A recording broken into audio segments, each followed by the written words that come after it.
અમરેલીની civil હોસ્પિટલમાં ગર્ભાશય operation માટે દાખલ થયેલી ભની મણોદુરિયારી નામની મહિલાનું સારવાર દરમિયાન મોત નીપજ્યું।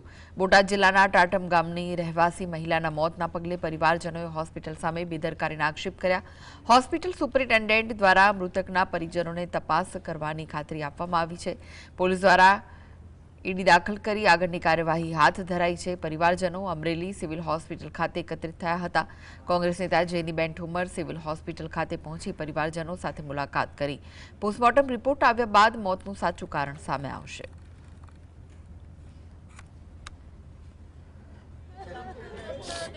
समाजनी मांगणी एवी छे के अमरेली सिविल होस्पिटल में जे संजोगों में मृत्यु थयुं छे एनी विगत आ परिवार ने मळवी जोईए के खाली सामान्य कोथळीना ऑपरेशन माटे दाखल कर्या होय अने एनुं मृत्यु थाय एवुं जनरल किस्साओमां बनतुं नथी। तो एवा कया कॉम्प्लिकेशन्स रह्या जेना लीधे आ मृत्यु थयुं छे, कोण डॉक्टर हतुं, कोनाथी आ थयुं अने एनो केटलो अनुभव हतो ए डॉक्टरनो आवा ऑपरेशन करवानो, एटलुं परिवारजनो द्वारा जाणकारी मांगवामां